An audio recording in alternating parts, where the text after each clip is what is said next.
The Modern Jeeper Show, the show about Jeeps, Jeeping, and Jeepers.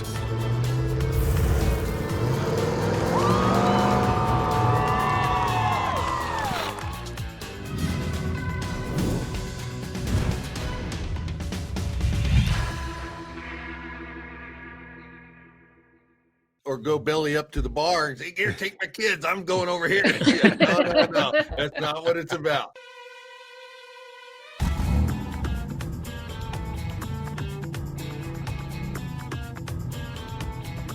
The Modern Jeeper Show, the show about Jeeps, Jeeping, and Jeepers.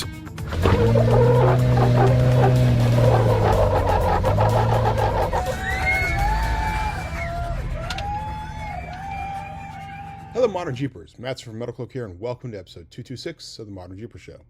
Corey and Jessy are deep in the weather someplace back east, and I've been busy here at the shop making sure all our awesome Modern Jeeper customers are getting what they need and needing what they get. So yes, the last couple weeks have been hard to settle down and get that podcast done. But since next week is Jeepers Jamboree, the granddaddy of them all, I thought it was a perfect time to revisit episode 75, our visit with the man who makes Jeepers Jamboree happen, Bob Sweeney. The episode was originally recorded in July of 2020, in the midst of the pandemic and the lockdowns. So Bob digs into why, despite everything and lots of community support, they decided to cancel Jeepers Jamboree that year, the first time in 67 years. How their county was threatened by California's Governor Newsom. How they get 800 Jeeps through this epic trail. Why the Rubicon Trail depends on Jeepers Jamboree for its own survival. Having incredible volunteers. The Jeep Jamboree Kids program called Camp Rubicon. What the history is between Jeepers Jamboree and JJUSA. And Going Ultra4. By the way, this is an audio-only episode, but you can watch many of our other episodes by visiting youtube.com/ModernJeeper. As always, we are incredibly grateful for this episode to our supporters and friends, including Warren Winches, Raceline Wheels, Best Top, Milestar Tires, Rugged Radios, Nacho Lighting, Adventure Rack Systems, and of course, Metalcloak. Now, sit back, relax to the cold one, and enjoy episode 226 of the Modern Jeeper Show.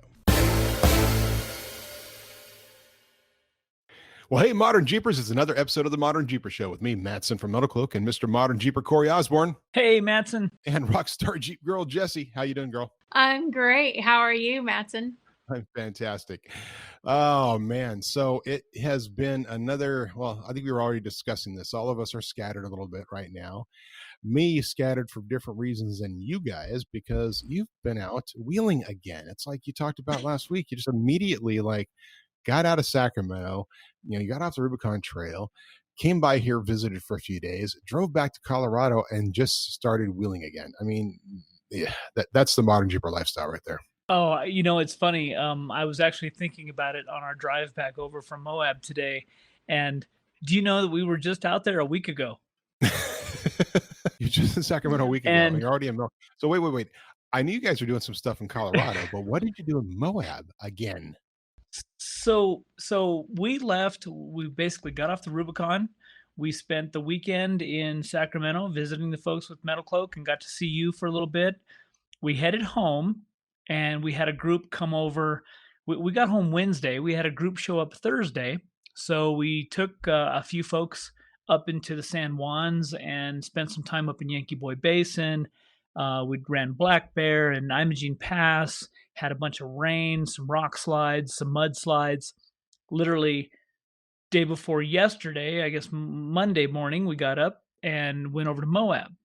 So, yeah, took a couple of the people that were with us in the San Juans over to Moab. Mm-hmm. But I got to give a shout out to the Mid-Ohio Jeepers organization, Mojo on Facebook. Those guys had a group from Ohio come out, about 17, 18 rigs, all super great people. We went over there. They're running trails all this week in Moab. So we went and spent about a day and a half with them, a little bit of Moab Rim action, some Hell's Revenge action. Jessy took a couple of folks up to the top of the world yesterday. We loaded everything back up this morning and drove home. I'm back in Colorado, and it's pouring down rain. And we have another group coming in this weekend to do the San Juan stuff all over again. Wow. So you're like, so what is the drive from where you're at to your house to Moab? How long is that drive? It's about 3 hours and 30 minutes, depending on traffic and heat and that kind of stuff. But it's not a bad drive, not a bad drive at all. Well, it's not. Yeah, exactly. I mean, it's an hour and a half, 2 hours to get from my office to the head of, to the trailhead of the Rubicon. So, 3 hours to be into Moab and have all that essentially in your backyard is not bad. I'll take it. No, it's this has definitely been one of those weeks that I've a little bit lost track of some days. Things are running together a little bit, but we haven't been busy for a long time, and now I feel like it's a really good time to take advantage. There's been a lot of groups coming over into Colorado and Moab trying to get outside, and if we can help in any way, shape, or form, it's been really fun. Well, that's cool. That's very cool. Plus, you're getting content. And of course, as Modern Jeeper, we're all about content. Yes, and jeeping. I'm looking for this picture that I'm gonna have to reach out to Keith, who heads up that Mojo group. I'd love a picture of all of their folks wearing our new Modern Jeeper face covers, and there's about 30 of them out there, I think, that I gave face masks to. So looking for that picture. That's awesome. And for all of our listeners, we're working to get those up on the Metalcloak.com website, the Modern Jeeper neck gaiters and the Metalcloak neck gaiters. And these are not like, little throw around the neck gaiters. I think we talked about it before. These are some high quality hemmed, the material is the type of material you want to use on a backpacking trip, not only to cover your head, but your neck, get it wet. Yeah, I mean, these are really, really nice pieces. Yeah, and it's nice because just putting it around your neck, pulling it up over your face, it's cooler than a lot of these cotton. I was using some cotton neck gaiters that I had, and that's just not very comfortable. And we're trying to be good stewards of some of these new rules and regulations and whatnot, and pull that thing up and go into a place. I'm fine with it, whatever. Yeah, no, it is interesting. There's a lot of little things we'll do, and we might get a little more political with our guests, but we're not going to get a little political right now as much. But right, a lot of these rules, we go along and we do what we can to be a part of it, because really anything we can do to make sure we're still doing what we want to do. That's right. Is important. And getting out there and jeeping, that's great. Being able to do that. And as the shirt says, social distancing since 1941. We'll take it. Okay. So you got another group coming in there this weekend. You just did several different groups. You've been out wheeling. Where does it stop? What's your next thing? Don't you have an event coming up in 2 weeks? So I was just looking at the calendar, and I think the plan is going to be that we're going to head off to Smoky Mountain Jeep Invasion. Those guys, that's in Pigeon Forge, Tennessee. Those guys are still planning that event. I'm kind of beside myself that it's still going to take place, but we're going to head that direction. We're going to use it as another jobber tour and to meet up with some of these clubs and stuff that we don't get a chance to see all the time. So here in probably about a week or so, we'll start heading back up towards that Midwest, northeastern side of the country. And it'll be, again, it's kind of every state's different, like we've seen, every county, every city. But yeah, I'm hoping that the Smoky Mountain Jeep Invasion is a good event for them, and we'll support it as best we can. It may be the chance that the people need to get up on the CTI trailer that haven't had a chance to see us very much, and getting any kind of a gathering together is proven to be a challenge. So that may be a big event. No, well, it will be. If it goes off, and it's already a big event. It's already one of these events where you just can't fathom the image of all the Jeeps parked and all the Jeeps up and down the road. And weren't they building a new parking lot? Because we had the organizer on the podcast last year, and they were going to build a whole nother parking lot just to be able to handle some of the overflow. Need to. Yeah, and I think that parking lot is finished, and it's my understanding that the organizers, the basically the municipalities, the people in charge of the town have said, hey, it's all on you. If you guys want to have it, we'll support you. So Wow. I think a little bit of that is kind of who's going to point the finger at the end of the day and who's going to take some responsibility. And who really cares? Because Right. there's certain parts of the country where, what happens in Washington doesn't really affect us that much. We're just here trying to enjoy our life, live our life, and kick back with a good drink and enjoy a day.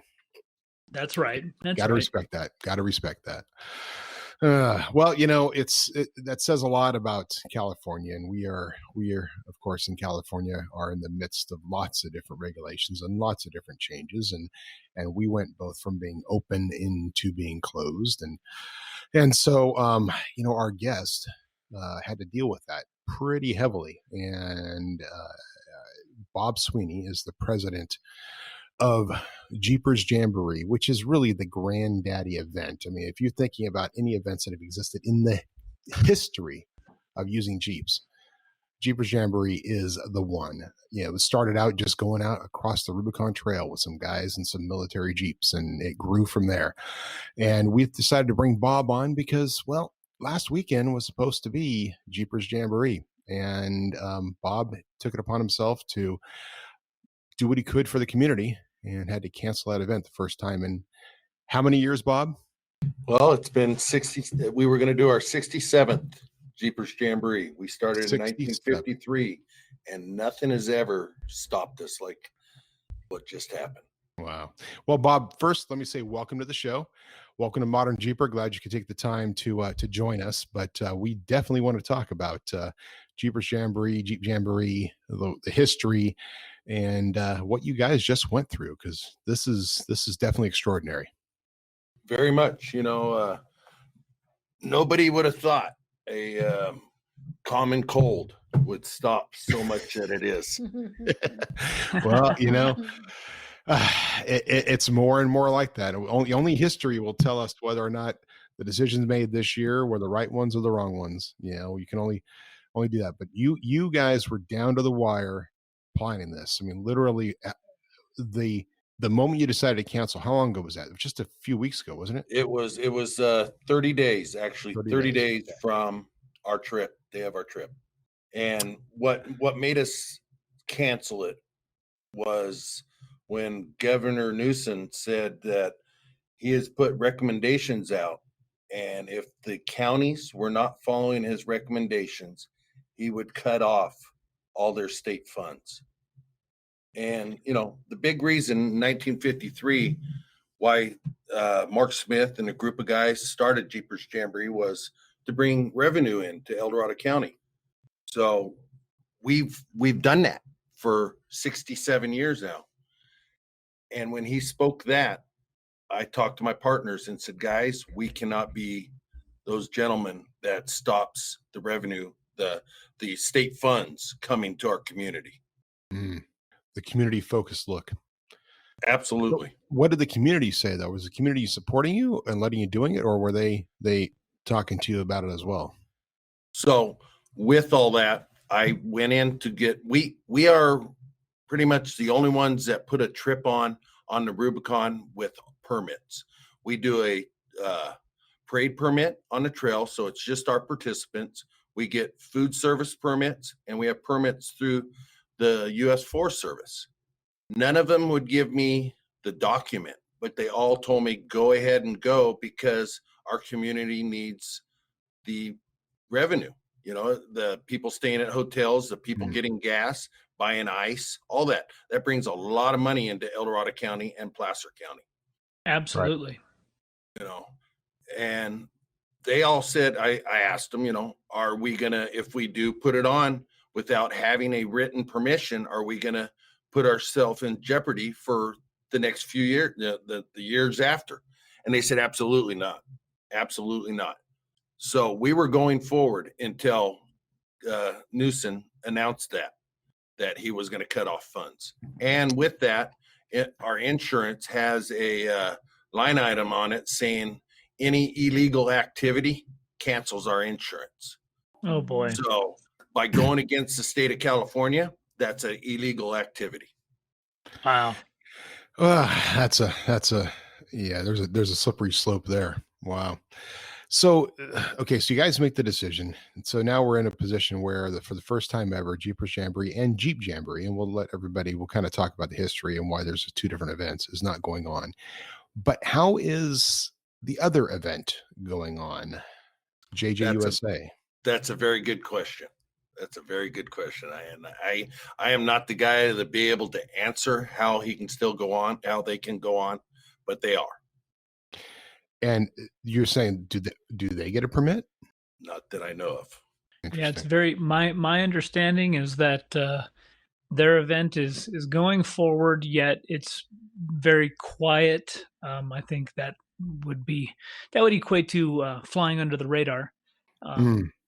And I'm not sure. This is a little side story here, but I'm not sure Bob knows this, but how influential he was in earlier in my off-road world. He and I ran into each other at Unlimited Off-Road Expo in Louisville, Kentucky, one of Axel Stammel's event. And I ran into him in the hotel, and I never really sat down with Bob and had a chance to talk. And we talked about a lot of things that I was doing at the time, and the events and the folks I was supporting and running around with. And I don't know if Bob knows this, but he was pretty influential in some of the decisions I made going forward. And it's interesting to me that, like Modern Jeeper Adventures, we've always tried to fly above the radar. We want to do it right, and I've always felt that Jeep Jamboree has always wanted to do it right as well. So just throwing that out there. No names have been mentioned. Yeah. Well, it is true. And there's been a lot of events that we know of in some of the same areas that we've done events that do just go for it. And, and they go out and they do it, and they try to do it without permits. And it just doesn't make sense to us. I mean, we even thought about it. And I'll be totally honest to our listenership. Because of all the stuff going on, we thought about completing and doing a couple of events where, well, we don't really need to get a permit to do this. We're kind of right on the edge between like what they require and what they don't. And we could probably get away with it if we're just not big. We can do this. Yeah. And it just doesn't feel right. Right. It just doesn't feel right to do that because, first off, it's relationships.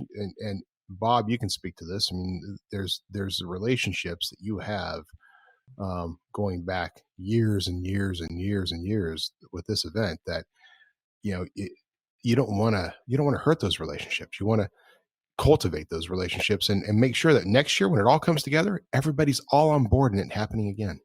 Absolutely. Absolutely. Corey and Matson, we're all gamblers. We all get up in the morning and we gamble with everything. But to gamble, you have to have money or insurance or anything. I look at my insurance is my money to gamble with. And if you don't have it, you can't do these things. Right. We always take chances in life. Off-roading is a big chance every day, all the time. Every obstacle you go over is a gamble, a chance. I definitely have heard in the last 2 weeks of, I was out there with the Crawl Magazine folks, and shout out to Chris Hughes and John Herrick for getting that group together. Although it was very, very low profile. In fact, we all ran in there as individuals pretty much.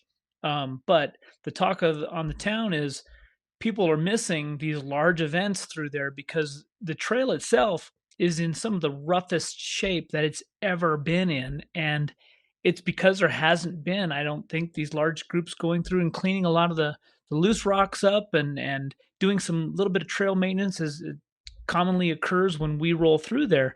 But people are really talking about it, that they're missing these large events because it's a mess and people are struggling out there and breaking stuff.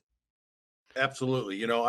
I went ahead and I took an opportunity last weekend to go in since we canceled. I took my family in. I was able to, my son, my daughter-in-law, my grandson, and my granddaughter. My grandson is 3 years old and my granddaughter is 1 year old. Oh, wow. Amazing. It was awesome. It was a very awesome opportunity for me to show my grandkids, which are 7 generations on the Rubicon of my That's own. cool. Wow. Yeah. Well, I mean, because you guys go in weeks before the actual event, assess the trail, do trail cleanup. I mean, all your volunteers go and do work on the trail, getting it ready.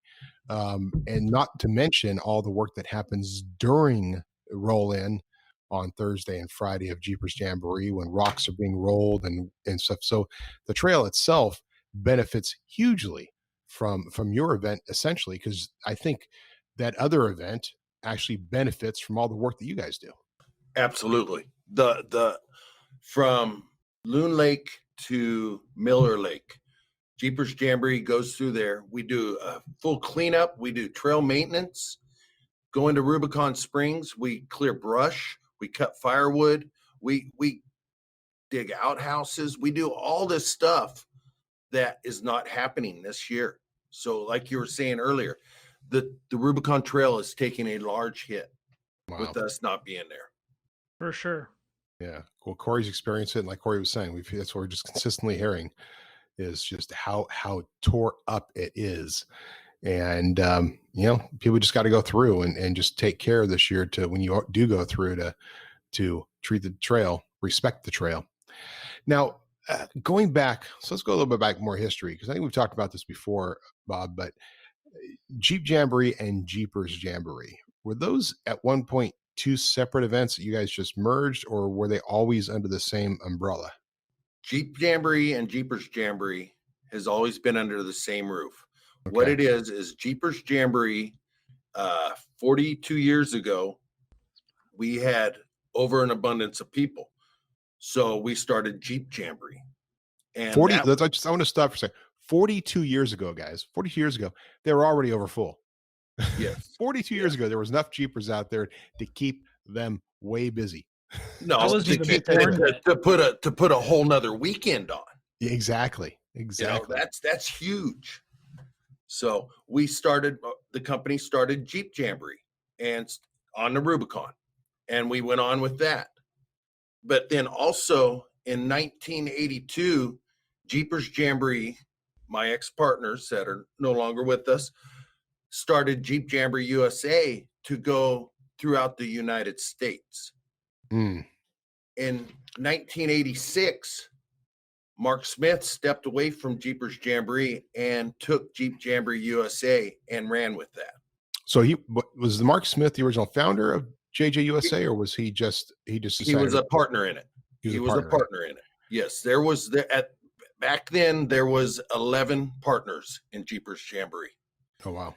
And we had 3 different trips called, one was Jeepers Jamboree, the granddaddy, then Jeep Jamboree, and then we started Jeep Jamboree USA.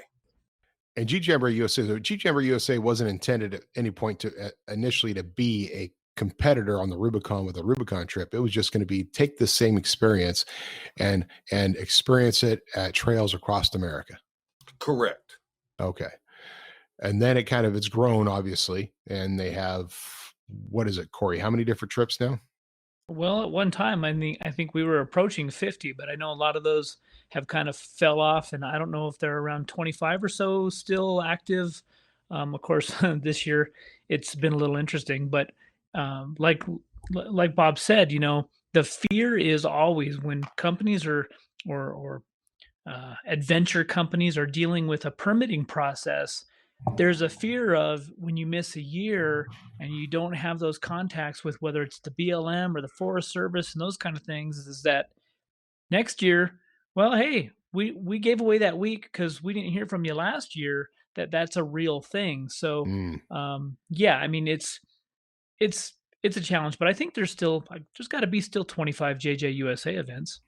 But Jeepers, I mean, anybody's ever been to Jeepers Jamboree. If you are at all interested in the Rubicon Trail and you enjoy a good drink, and I'm going to throw that in there because Jeepers Jamboree is definitely the party, you've got to put Jeepers Jamboree on your bucket list, because that's just let's go with last year. How many people, actual individual bodies, did you have at Jeepers last year? 1,600. 1,600 people. And is that 800 Jeeps then? Or yes, is it was 800 Jeeps? 800 Jeeps you guys get through the trail over 2 days. And, some guys going early, like, some of us vendors and stuff will go in on Wednesday or whatever, but 800 Jeeps over 2 days through that trail. That's freaking incredible. The organization of volunteers to do that is incredible. Yes, Yeah. exactly. And I have to pat all my volunteers on the back because we could not do it without them. I don't know that our listeners, I don't know that I comprehend those numbers because having been on the trail a number of times over the years, to think about how long it takes, heavens, 20, 30, 40 into Rubicon Springs. I just said 40, 800. For people who have been on the trail, they can kind of visualize that. For people who haven't, you've got to, number one, you've got to go out there and you've got to go into Georgetown. You got to go see Bob, number one. And then you've got to go hit the trail and you've got to envision what 800 Jeeps looks like. I mean, Bob, that would probably stretch from the spillway at Loon clear out the other side if they were to all line up. Almost, but that's why we have rock rollers out there so we can keep on moving. Everybody, we do not have, you'd think, oh gosh, that's like the interstate. It's going to be bumper to bumper. It is not. Our rock rollers keep everybody moving. They keep the trail so the folks can keep going and moving through and not have that difficulties. We love bringing first timers. That is the neat thing about us, because we all know you don't go and wheel by yourself. You always have a partner. Well, on our trip, we are your partner to go wheeling with. Well, and many times your rock rollers, it's like, it's the same. That guy has been doing that particular spot for years. This is what he does. He loves it. He hangs out there, and your rock rollers, a lot of them, you do a lot of, moving guys around and taking care of them, especially on hot days, but they know their stuff and they're all experienced wheelers. And you're right. It is not about stopping and trying to figure something out. It's like, okay, go here, here, here. Here's your spot. We're going to get you through to the next guy. And when it's working, and I admit, I've only been in with the group a couple of times. I think I did a couple of times. And from that point forward, I took vendor privilege and started going in early. But going in with that group, it is a consistent flow of people. And occasionally you have a problem, and that's just what happens on the trail. But even then, you guys solve that so well. You have all the mechanics out there doing their stuff, ready to take care of people. It is truly an epic event that needs to be on anybody's bucket list. Absolutely. And the listeners are saying, oh my gosh, what am I going to do when I break down and stuff? In 67 years, we've never left nobody stranded out there. Everybody's been able to go home on their own power. That's amazing. That's awesome. That is absolutely amazing. And what does that actually mean? Well, sometimes it means parts are flown in by helicopter. I know what your system is now because I know you had a couple of changes with things, but parts are there. Guys like the guys at Buck Island bring a boatload of parts in. Your mechanics down there at the Springs have a boatload of parts. And after all these years, you kind of know what breaks and what doesn't. So I'm sure there's that rare occasion. But as the president of this organization, I mean, what is your day spent like when you're planning? Obviously, you get closer and closer to the event, but what do you spend your days doing when you're trying to plan an event of this magnitude? That's a good question. First off, I have a very good Bible, I guess you'd say, a book that is, my past partners have scripted pretty good. And I pretty much, I follow that. We've been going for 67 years now, and you follow the steps that have been developed. Don't change it because it all worked. It's worked for 67 Right. years. So why change it? And Right. I kind of just follow along. I put out fires as I need to, but all in all, it's a lot of planning. It's, the groceries, the count, the cancellations, the whatever. You got to make sure you have everything for the first person, the third person, the 20th person, the 200th person, the 16th person. They all get the same treatment. Right. So let's talk about so you do a steak dinner. Okay. And I just want these guys to understand, there is no supermarket right there. All that food, all that drink, all that stuff, all the corn on the cob, all that stuff has to be brought in by volunteers, many of them coming down Cadillac Hill, which it is not an easy task, with a trailer. A heavy trailer. A heavy trailer full of stuff. How many pounds of steak do you bring in? Well, we get them special cut for us, and they are 1.25 pounds each. You get 1.25 pounds each for dinner. Yeah. It's 1,600 steaks. Yes. 1,600 1.25 pound steaks. We count about 10% over because you got some of them that won't cook just right, or the cooks want to nibble on some, or we hand out some, so we go about 10% over on all our food for that reason. And if there was an emergency, it's like a few years back, we had a fire on Cadillac Hill. Everybody had to stay in one more day. Well, we just can't count on just those 14 meals. We have to count on, in case something happens, we can still take care of everybody. So we bring in a little bit extra so we can do that. Right. Wow. And you have a cooler on site, that big cooler that really becomes storage in the off years, right? But then it's the cooler for all the food. Brian, so you got the food. I mean, and understand, guys, you're getting fed right. I mean, the breakfasts are full breakfasts. The lunch is a big sandwich or something like that, and dinner is gonna fill you up. I mean, it's the meals have always been impressive. That's why we don't have just a little 10-inch plate. We give you that big oval plate because we are filling it. There you go. Yeah. Bob, how big is the Rubicon Springs property? So I'm guessing it starts when you cross the bridge. Does it go back to where the mansion's at and then all the way past Dirty Dozen? Yes, it does. It's a little over a section. Oh, okay. So 640 acres. Yes. Well, I just learned that. So a section is 640 acres. Yes. Yeah, 1 square mile. Yep. Wow. Yep. See, I just learned something new today. My vocabulary just jumped up a notch. That's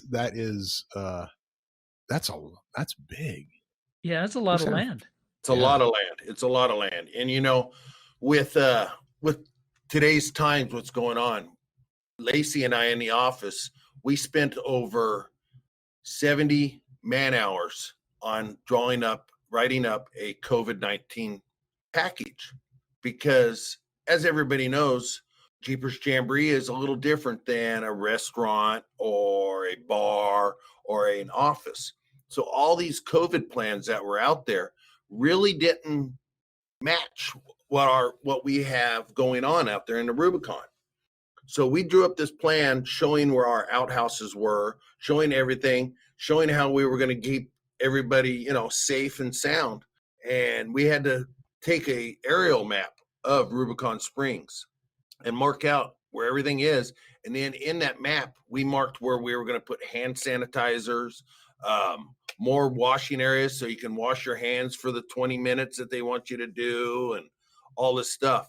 We put that into the county, and they went, beautiful, but we still can't help you out, Bob. We can't give you that paperwork. This is beautiful. Well, come to find out here, I noticed on social media the other day that Cal 4 Wheel is putting on a poker run.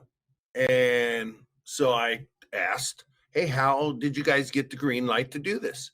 And they finally answered back saying the Forest Service gave them the permit to do it because of their COVID plan. Well, I mentioned that to Lacey, and Lacey goes, well, I kind of sent that to him. So it's good to know that our plan is, all these hours that we just put in is working for somebody. Well, hey, can you send it over to ModernJeeper? We need it for our next ModernJeeper adventure. Right. Yeah. Well, we'll give you a byline credit. How about we publish it on ModernJeeper.com as as a recommended guidelines for putting on events? Right. No kidding. Well, it's good that work though did not go to waste, and I guess that says a lot about our Jeepers and our Jeeping community, is that we are out there to support one another, even in a competitive environment. We're all, as a business, you got to make money to stay afloat, and it takes money to play the game. And yet here we are, we step across our boundaries and help each other out whenever we can. Corey, absolutely. We all have the love of off-roading, and you mentioned competitor. I don't look at any of the events as a competitor to Jeepers Jamboree, because if you've talked to your friend or if you've been on our trip, you'll understand what Jeepers Jamboree is about. And it's a bucket list first off, but it's a ongoing thing. You come once, you're going to look forward to coming year after year because of the camaraderie and what we do in Rubicon Springs. There's nobody else that does what we do. So I feel we don't compete against nobody. The only thing we do compete about is the same dates. It's like all for fun. Every few years, it falls on the same weekend as Jeepers Jamboree. So people have to juggle. Do I go here or do I go there? So that's the only thing is the date, not as the trip as a competitor. It's the dates. Well, and you've got guys that this is their vacation, not only on the volunteers, for generations, right? The families have been coming out. Some of your volunteers have been doing this when they were kids, and now this is what they're doing. And it really is the family vacation for that 2-week period between Jeepers Jamboree and Jeep Jamboree. This is what they do annually. It's incredible. The passion of the volunteers, the passion of the people involved, and then of the attendees is I don't think anybody can match that. No, not at all. It's, like you said, the families. We have some of our cooks and some of our rock rollers. They're second and third generations of families that's been supporting Jeepers Jamboree, and it's really neat. We are all one large family. Right. Wow. That's incredible. So Jeep Jamboree, and just so everybody knows, Jeep Jamboree is the family-oriented event, right? Yes, so it is. It's the age of 6 on up. 6 and up, which I've done both. And Jeepers is definitely the party, go. And Jeep Jamboree was incredibly relaxing. It was, the kids were around. It was fun. I just enjoyed it because it was just so relaxing, being able to hang out by it and not feel like I had to be Mr. Metalcloak the whole time, right? I could just go out there and enjoy the trip and enjoy the event. And so if you have a family and you want to go do the Rubicon Trail, Jeep Jamboree may be the way to go, because it really is a chance for your kids to have fun. Because you guys have remote controlled Jeeps out there and stuff for education programs and all kinds of great things for the kids to do, right? Yes. Yeah. On Jeep Jamboree, we have a program that we started 5 years ago, and we call it Camp Rubicon. So the folks bring their kids in, and we're trying to educate our future of off-roaders. We teach them about tread lightly. We teach them the outdoors. Why is the beaver chewing down that tree? Why is he building a dam? Why is the rattlesnake? What to watch for. We take them out on hikes. Last year, or was it? No, yes, it was last year. Rubicon Trail Foundation teamed up with Rugged Radio. Rugged Radio gave them radios to give out to each child and taught them how to use a radio and the purpose of the radio. It's an emergency and it's communication. It was really neat for the kids. That's awesome. This year we were going to take them on a hike along the trail and show them the BMPs on cleaning up, where the water flows so it's not polluting our water, where how to clean up oil spills, to clean up the trash. All of those things is what our plan was this year.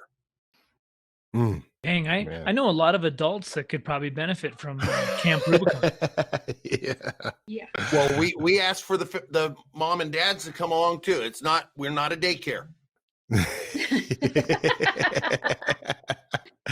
Yeah, to drop them off. Oh, here, they take care of the kids for the next few hours. Thanks. Here you go. We're going wheel and bye. Yeah, or go belly up to the bar and say, "Here, take my kids. I'm going over here." Yeah, no. That's not what it's about. We want to educate all, so they can go home and explain it to their kids after they forgot too. Right. Or the kids can correct them. Now, Mommy, Daddy, you're not supposed to do that. Yep. Well, the first trip, which I always have referred to as adult summer camp, there's age limits on it, correct? Yes, there is. Yeah, it's age of 16 on up. Gotcha. Oh. Cool. So most of those 16-year-olds, yeah, stay away at night, stay away from the bonfire. You get to go back and stay at camp. They have their own gathering. It's Yeah. okay. You don't want to see what's going on around the bonfire at night. Well, it's also we kind of, I'm hoping most kids when they're 16, they kind of realize what's going on in life. Right. They've got their driver's license by now. Hopefully they've been a good kid and mom and dad allowed that, so they're a little more older. If I'm really hoping the parents, if their child is a little immature of that, then they say, no, son or daughter, you got to wait for a couple more years. The hope can be there. Gotcha. The hope can be there. So Bob, how did you get started in all this? Is it a generational thing for you? Actually, it's kind of funny. A very good friend of mine, Rob Mainwaring, when we were in school, he was always out doing this. And at that time, I did not really know my family history in the Rubicon and Jeepers Jamboree. And I was Rob Mainwaring's guest for many years. And there came an opportunity. First I was his guest, and then I became a rock roller out on the trail. And then there was an opportunity for a share to come up. I bought the share in Jeepers Jamboree. And as the years went on, I kind of was reading the history. And then my father opened up to me and told me a little bit more of the history. And I found out that my great-great-grandfather in 1887 signed the declaration to make the Rubicon a county road. I also found out my grandfather and my grandmother on my dad's side were on the first 8 Jeepers Jamborees. They were they were on they were involved with El Dorado County, so they were with Mark Smith and all the other fellows at the round table making the plans for Jeepers Jamboree. That's cool. That's so cool. You became president fairly recently, right? The actual title of president? I've now been the president of Jeepers Jamboree for 7 years. Okay, 7 years. So, but you, as far as I know, you've always been kind of the guy. So what were you before you were president? I kind of was just the mouthpiece of Jeepers Jamboree. He was just the guy. He was the guy, because you've always been the guy, right? I mean, it's ever since I've been on the Jeepers Jamboree, you were the guy. You were the guy out there. You're the guy doing the event, guy doing the giveaways. I mean, it's always been Bob Sweeney's show. So it's great that you actually got that president role, and now you are the guy. Yes. I guess my family kind of is into the politics, so they kind of were always in front, and my partners kind of said, "Here you go, Sweeney, get up there, take care of this." And I was the guy, like you said. I stood up in front of the people and I spoke. I was the one that talked Rob into talking before I was a director, and for us going out and advertising, going to the shows and setting up a booth and getting out there and really being involved, getting in front of people. Right, and really promoting it. And you have people that come from all over the world, right? I mean, this is what are some of the countries that people come to Jeepers Jamboree from? We get them from Canada, from Norway, from Iraq. Where else? Norway. I think I've met guys from China. On a trip, I've met guys that were coming through. God, there was a group, and they had Metalcloak parts too. And I'm trying to remember, they were from the Middle East. They were from Dubai or something over in that area. So you get quite a variety. Yes, we do. I mean, it's really awesome, But think about it. Jeepers Jamboree's the oldest going trip. So we're very nationwide known. It's a bucket list for everybody. There's a Jeep named after the trail. So who would not want to go and wheel the Rubicon where their Jeep is named after, or where they got the tag on the side of their Jeep saying trail rated? Exactly. Right. And for the price, because what does a ticket cost for an individual? This year it was for the 4-day, it was $465. So $465 for yourself, and usually you have two people or whatever go, but you figure $1,000 for a couple of people to go in. You get to go in on this trail, on this trip. All that food is provided. Everything is taken care of. You're guided in. You have rock rollers making sure that you're safe and guiding you and giving you, and the camaraderie and the people you meet and the fellow Jeepers you meet.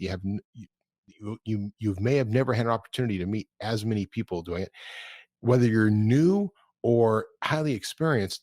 I mean, what a deal, Corey. We Right. for what they're doing, we couldn't do that. We've our Rubicon trip was several times that, but it is quite a deal to be able to do that. And what a great opportunity for people to be able to do it, and doing that for so many years.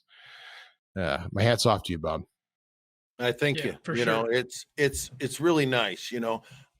We all wheel it everywhere, all different times, and cook for ourselves. How many times have you opened up that ice chest to go ahead and cook dinner, and the ice is melted and your food now is floating in that water, and you're going, oh, I wonder how this is going to hook up. Right. You know, Yeah. and that's the nice thing about Jeepers Jamboree. Our food is not floating in water. It is fresh, and we're going to feed you 3 awesome meals a day when you're on. And as Corey, you were talking about, the waterfalls, the beauty of the area. How much of Rubicon Springs, of those 400 and whatever acres? See, I already forgot, right? So thanks a lot for me. Yeah. 640 is a section. 640. Okay. 640 acres. How many of those 640 acres are the actual like Springs camping area? Right about 80 acres. 80 acres. So 80 acres of camping, of fun, of the springs itself, which is beautiful, the the lake, the waterfalls, I'm sitting here and Corey's not going to get this as much, and you're not as much because you've both been on the trail this year, but I'm sitting here going, God damn it, I need to get my Jeep out there.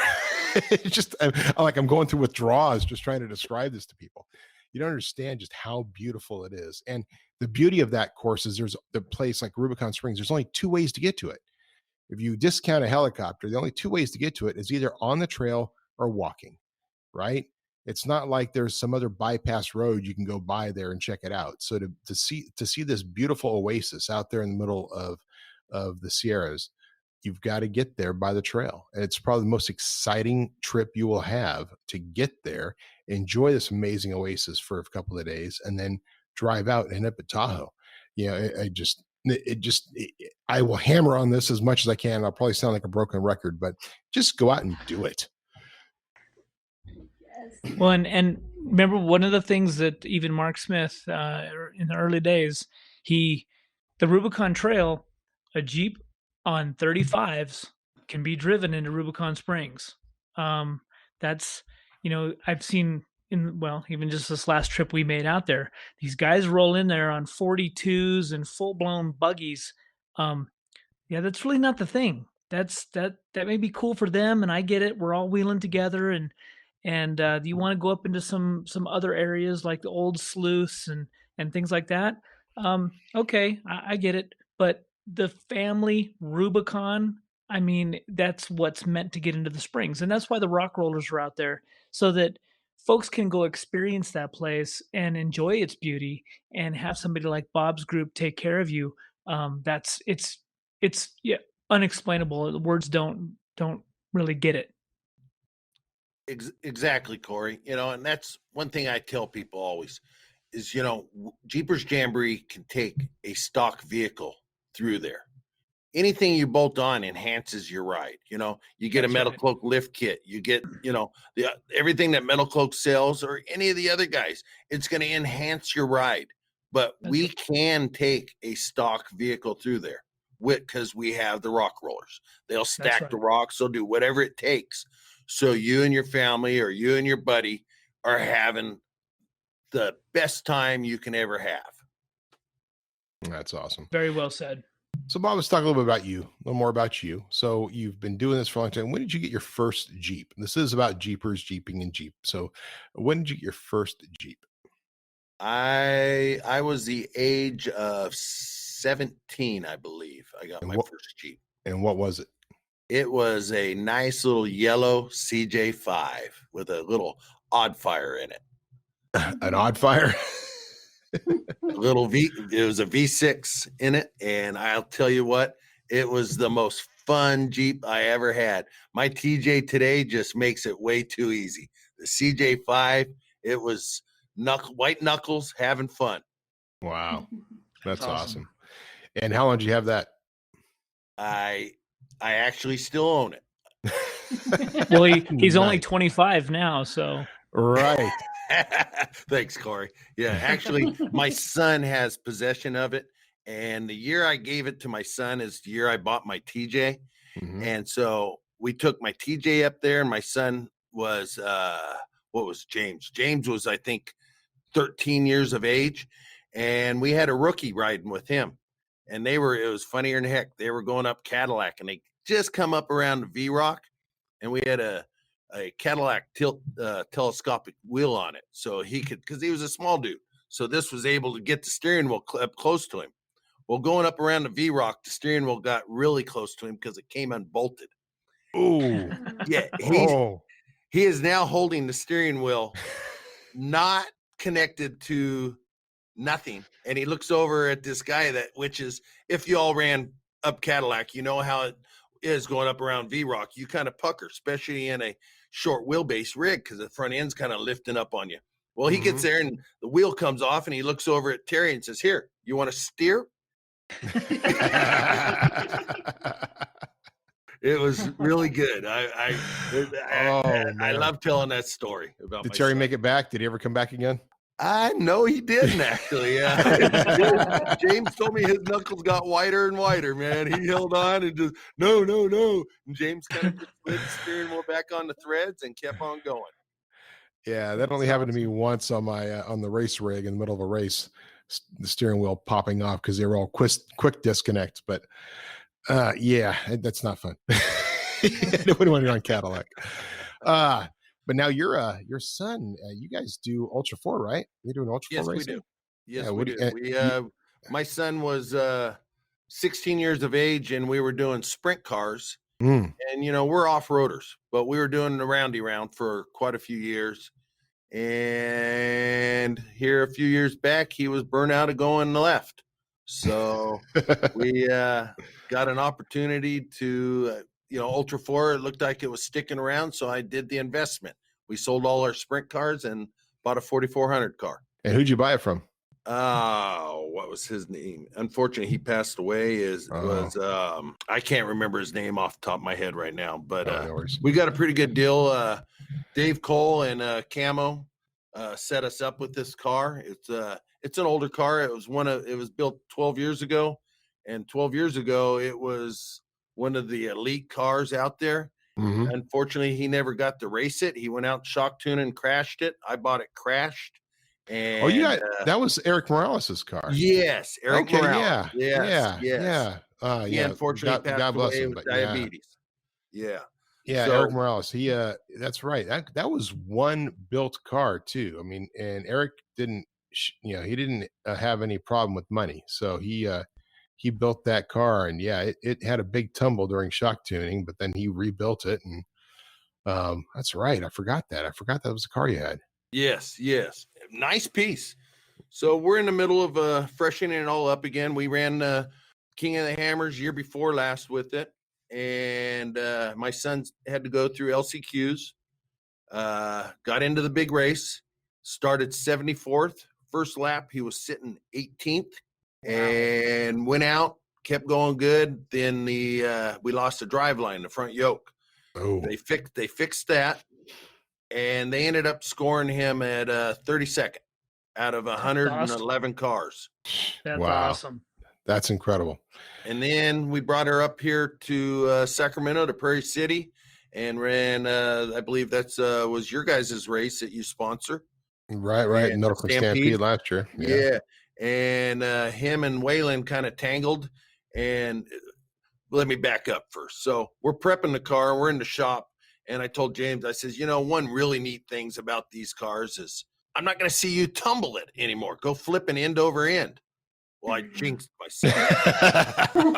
So they're out there in their heat, and Waylon Campbell loses a belt, so he had no steering, and James was on the outside of him, and Waylon kind of came into the first corner, came up, and James rode his front tire, and he looked like the sprint car going end over end. I went, guess I shouldn't have said that. Well, it took out our front end really bad.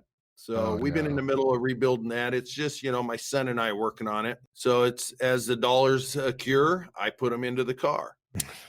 And as a lot of people that have those 4,400 cars, they're very pricey. The parts are. And it's not like here where we're sitting here at Metalcloak, the parts are not sitting on the shelf. Mm-hmm. Everything is Right. custom. Everything is custom, everything there. And it's the big thing about those races. I don't care if you have a car like mine, which was that old CJ7 or a 4,400 car, every race costs you money. And because something breaks or something has to get replaced or something has to get massaged. And when you do it that, and you're right, it is a money pit. It's an enjoyable money pit because when you're racing, man, there's nothing like that. But it is a money pit. Yes, it is. Jessy, I hear you laughing back there because Of course, you know how I feel about the racing. So it's in your blood. Yes, it is. Yeah. So, same thing. It all comes down to what you can afford.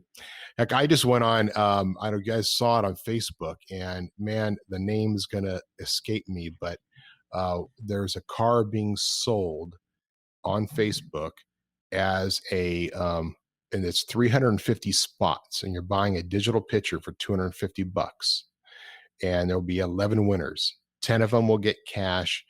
One of them gets the car. So it's it was like I threw $250 at it. I'm like, oh well, so that's fine. Who knows? Yeah, I but if I get it, I'll tell you right now. As long as you bring me with you. Well, I'm not going to race it. I'm not that dumb. I'm not going to race it. But our good friend Randy Avery has always just needed a car. So I pledge right now, if I win it, Randy Avery gets to drive it. It's the type of thing I wish that he has so much talent in his ability to drive anything, and just not the ability to have a car or put it, because it costs a lot to have a good car. Yeah, so it's but yeah, the opportunity to be in that game, it's just amazing. And I'm glad you and your kid get to do that, Bob. I just recently decided I'm going to get back into racing, but not in the expensive Ultra4 or anything, unless I win that car. I'm getting a go-kart. I want to get a go-kart and just do some kart racing. And the funny thing was, yesterday I was at a neighbor's house he's moving to Florida, getting out of California, moving to Florida, going through his garage, and I look in the corner and I go, hey, is that a go-kart wheel? And he goes, oh, it's a full-on kart. And he's got this full-on performance kart with I have to learn more about it. It's like a Pirelli 125 tagged engine or something, which apparently means that in the straightaways you can do 100 miles an hour in that thing. Wow. And, and he spent $1,500 just on the engine.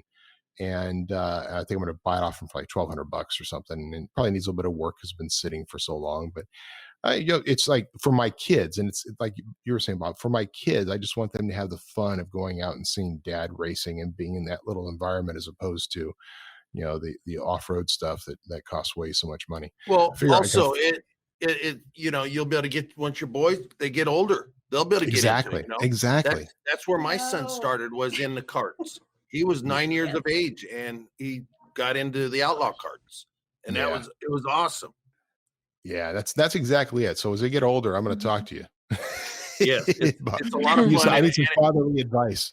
Yeah, it's really a good camaraderie between parents and friends. It's something to go hang out in the garage, wash and tinker, and then go to the track and show them why you just spent that time in the garage doing what you did, and now you go out and this is the payoff for it. Right. Well, and talk about payoff, Bob. You have definitely the work and the effort that you've done is world class, man. You know, the stuff you do with Jeepers Jamboree, and every year just working so hard to make sure that all these Jeepers, new and old, just get to have the time of their life. I mean, like I said before, my hat's off to you. And it's just too bad that we weren't able to make it happen this year. But for everybody out there, the Rubicon Trail is still there. And we're pretty much presuming that next year, you know, knock on wood, everything's going to be back to normal. Absolutely. You know, watch out. The 69th is going to be wild. It's, I can't wait, you know. And first off, and all, everybody that's listening, we are very sorry we could not put on. If you were registered for Jeepers Jamboree, we are very bummed that it went on. You know, there's some folks, we ended up calling every participant and speaking to them about rolling over their fees this year for next year for the 69th, or we reimbursed them. We had a refund policy that some folks couldn't understand. I have costs. I have an office manager that I pay. I have costs through the square, you know, that they charge me. And I'm sorry that some of the folks felt the $35 we charged them to refund their money. I'm very sorry that you took it wrong or whatever. It's not that we were running to the bank with that. That was to cover our costs. Oh, So definitely Makes sense to me. Yeah, I hope everybody that's listening understands, you know, Jeepers Jamboree has been around for many, many years, and we plan on being around for a whole bunch more. I plan on handing my share over to my son. And if you took it wrong, I'm very sorry, but we're going to be there year after year. So please come back and have a good time on the Rubicon with us, because it will be your best time you'll ever have. Amen. Definitely. Amen. Corey, well, you know, sounds a good time for a tech tip. Of course, we didn't really talk about what we wanted to do for a tech tip. Anything come up on the trails recently? Well, you know, as we were running around here in San Juan's, and this kind of makes sense even that are out on the Rubicon, some of the issues that came up after we left here with the rain and the weather were rock slides and mudslides and being prepared. So I was kind of thinking about, and this even happens on the Rubicon, where, you know, even all the years that I've been on the trail, we limit what we take. And again, we talk a lot about what to bring with you on the trail as far as tools and things like that. But the San Juans, there were some mudslides and some rock slides up on Black Bear and Imogene Pass and on Red Mountain. Search and rescue got called out, and I don't know that we prepare enough. You know, that extra drive shaft isn't really going to make a difference when you're stuck up at 13,000 feet on the hillside of a mountain with pouring down rain. So maybe we need to kind of evaluate what we take with us, especially in the mountains, especially a place like the Rubicon, when you're so far from anything. If somebody get hurt, you know, do you have a way to communicate with anybody? Do you have a blanket? Well, it's so hot outside, I'm not going to need a blanket. Well, that can change very, very fast. So I just thought maybe we'd take a second and just talk about a little bit of the hey, I might have to spend the night out here, or what are those circumstances where a crescent wrench isn't going to help me get out of my predicament. And make sure you have a good first aid kit. Yeah, for sure. That always kind of comes naturally to me, because I'm more prepared for that circumstance than I am prepared for doing a mechanical breakdown and rebuild my vehicle, right? And so I always have the survival stuff with me. I always have the backpack with the stuff they need, the survival blankets, the extra clothes. The Boy Scout in me always over prepares on that side. And it doesn't really take a lot. You know, you can have a backpack you throw on the back of your rig. And I say backpack because, you know, and Bob can testify to this. There's a lot of times you can go out and just to go hiking and have a little backpack with these essentials like the first aid kit and a good knife. I always use a Leatherman, a good, even some extra energy bars and water, or water bottle, things like that. These little things you need because you may have to abandon your vehicle and take a hike, or you may have to your point, stay there overnight. It's good to have that stuff just thrown in the backpack that you can easily throw on and do what you need to survive for those next 24 hours or whatever it's going to take. Absolutely. Absolutely. Earlier, Matson, you mentioned, it's an hour and 20 minutes up to the Rubicon from you. It's 35 minutes for me to the trailhead. I go on a lot of little weekend or day runs up on the weekend up to the Rubicon and just enjoy it. But when I do that, I have a bag with me with a blanket, with a sweatshirt, with a knife, with a little bit of food, and a ham radio. So very good point. If something happens, you can always reach somebody to get help. That's a very good point. No. Yeah. It's the opportunity to have that out there. Now, a lot of times the guys will be out there with the rugged radios and that sort of thing, may be able to reach somebody on Weatherman or some other common channel, but actually having a ham radio and taking the time to get a ham license, it's not that hard. And if you're going out wheeling with people in isolated areas where there's no cell signal or anything like that, which it is on the Rubicon, another great enjoyment of being on the Rubicon is that you have no cell signal, and it's totally awesome. It's having that ham radio and that being able to reach somebody is incredibly important. Definitely. Yeah, there's always somebody going to be on the other end that can always help you on a radio. Always. That's awesome. That's a very good point, Bob. So so what was it like with these slides that were there just across the trail, Corey, or what was the deal? So we had so much rain come down in such a short amount of time that that there's a lot of water up in the San Juans, and that's why a lot of those mountain pass roads, these trails don't open. Black Bear just opened a few weeks ago because of the amount of snow that was still up on the pass. When the rains come, that dirt is still very soft. It's so different than like the Rubicon Trail that has so much granite and rock. There's a lot of mud and a lot of dirt up there, and a lot of the old mining sites are real soft dirt. So when there's a whole bunch of it, things kind of let go. And when there's switchbacks, it's very hard to control erosion. So you have switchbacks very steep on the side of a mountain and you get a ton of rain, that rain's got to go somewhere. So yeah, there was a few little rock slides, and then the very bottom, Bridalveil Falls, down near the base of Black Bear Pass, actually flowed a lot, and like it moved trees. It was similar to a kind of a snow avalanche, whereas a lot of mud and debris and large rock came across the trail.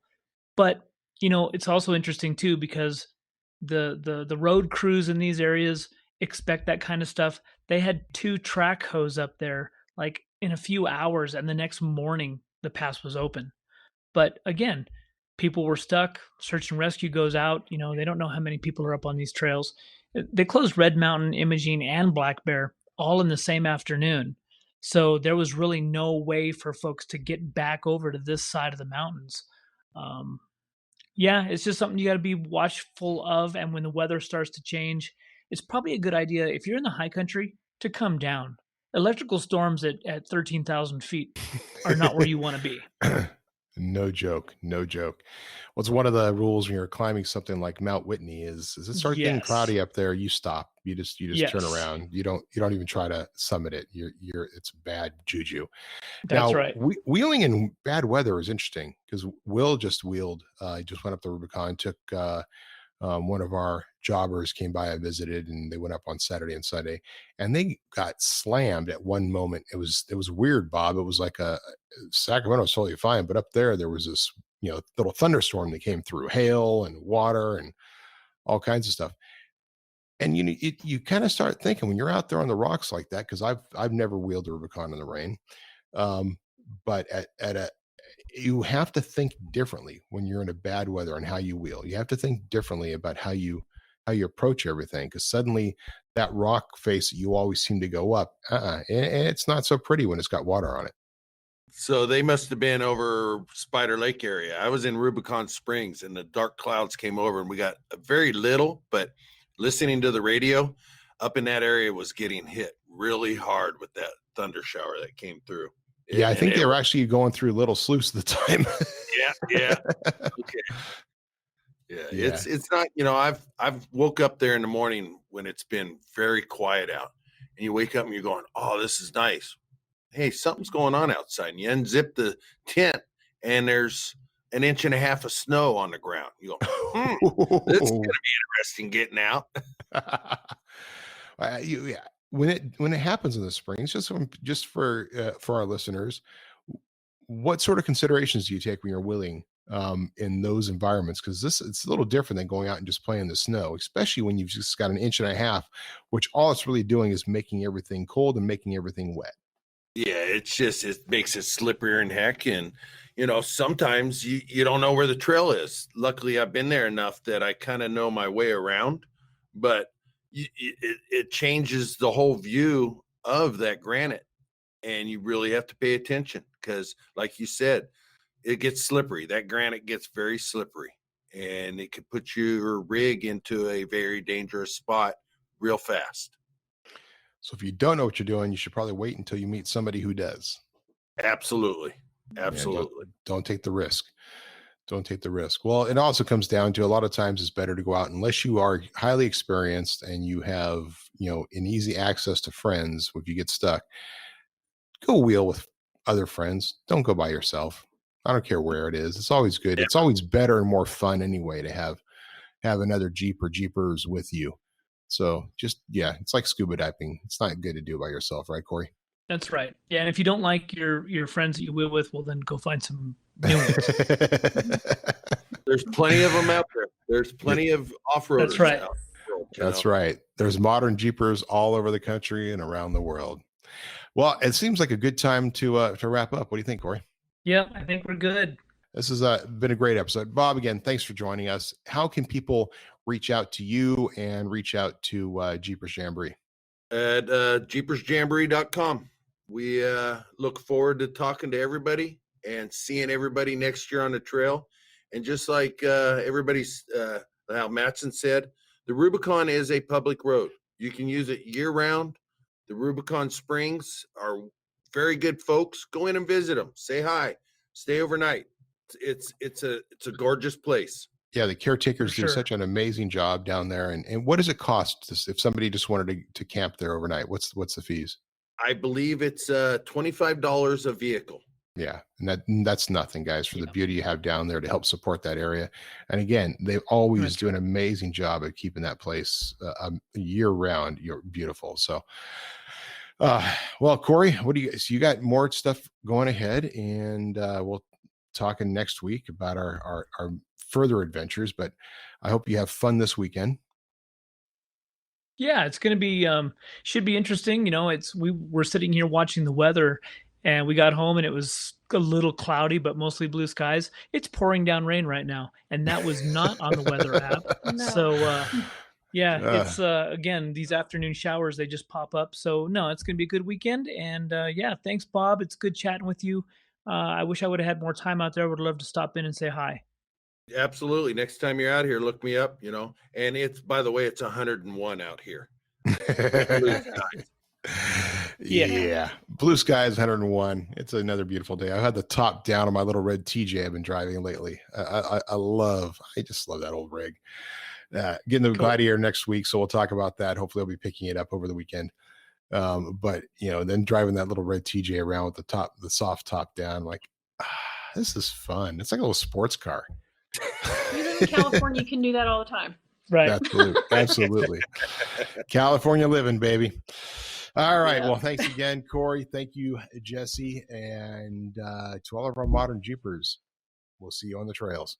Cheers. See ya. See y'all later. Thank you.